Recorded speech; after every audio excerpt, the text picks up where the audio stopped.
മനുഷ്യർക്ക് പലപ്പോഴും ആത്മാക്കളെ കാണാനുള്ള ഭാഗ്യമുണ്ടായിട്ടുണ്ട്. എന്നാൽ അത് മനുഷ്യരിൽ മാത്രം അടങ്ങി നിൽക്കുന്നില്ല. പലപ്പോഴും പല മൃഗങ്ങൾക്കും അത്തരത്തിലുള്ള അനുഭവങ്ങൾ ഉണ്ടായിട്ടുണ്ട്. അങ്ങനെ ഒരു വീഡിയോയാണ് ഗൈസ് ഞാൻ നിങ്ങളൊന്ന് കാണിക്കാൻ പോകുന്നത്.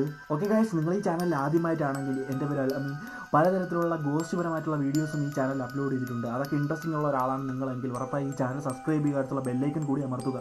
ഓക്കെ, അപ്പോൾ ഒട്ടും സമയം കളയാതെ നമുക്ക് വീഡിയോയിലോട്ട് പോകാം ഗൈസ്. Let's go.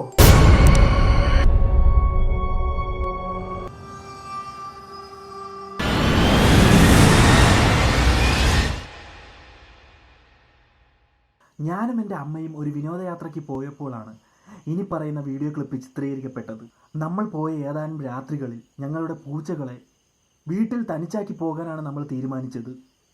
നമ്മൾ ഇരുവരും പോയ ദിവസങ്ങളിൽ നമ്മുടെ പൂച്ചകളെ നോക്കുവാൻ ഒരാളെ കൂടി ഏർപ്പാടാക്കിയാണ് നമ്മൾ യാത്ര തുടങ്ങിയത്.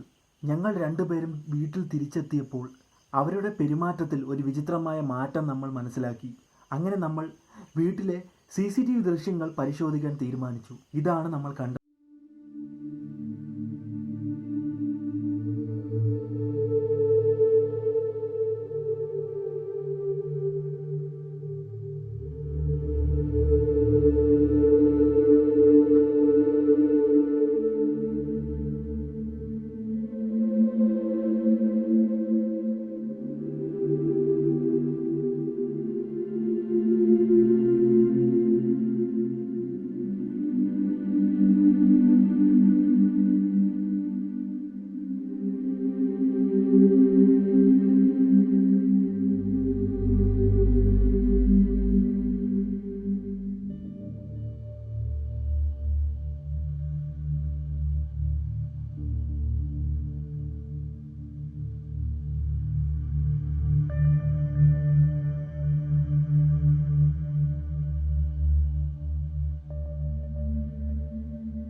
ബ്രൈറ്റ്നസും ഷാർപ്നെസ്സും കൂട്ടിയതിന് ശേഷം ആ വീഡിയോയിൽ ഒരു നിഴൽ നമുക്ക് കാണാൻ സാധിക്കും. നിങ്ങൾക്ക് എന്താണ് തോന്നുന്നത്? ഇനി യഥാർത്ഥത്തിൽ അത് എന്തെങ്കിലും ആത്മാക്കളോ പ്രേതങ്ങളായിരിക്കുമോ? ഗൈസ്, നിങ്ങളിത് കേട്ടിട്ടുണ്ടായിരിക്കും. മനുഷ്യരെക്കാളും മൃഗങ്ങൾക്ക് അഥവാ പൂച്ചകൾക്കാണെങ്കിൽ രാത്രികാലങ്ങളിൽ കാഴ്ചശക്തി കൂടുതലാണെന്ന്. പക്ഷേ അതിൻ്റെ യാഥാർത്ഥ്യം എന്ന് പറയുന്നത് മനുഷ്യരെക്കാളും ഇപ്പം വളരെ രീതിയിലുള്ള ഇരുട്ടാണെങ്കിൽ പൂച്ചകൾക്ക് ഒന്നും കാണാൻ സാധിക്കത്തില്ല. ചെറിയ രീതിയിലുള്ള വെളിച്ചം ഉണ്ടെങ്കിൽ മാത്രമേ അവർക്കും എന്തെങ്കിലും കാണാൻ സാധിക്കത്തുള്ളൂ. എന്താണ് നിങ്ങൾക്ക് തോന്നുന്നത്? ഉറപ്പായും താഴെ കമൻറ്റിൽ രേഖപ്പെടുത്തുമല്ലോ. നമുക്ക് മറ്റൊരു വീഡിയോയിൽ കാണുന്നതായിരിക്കും. Signing off. Take care guys. By.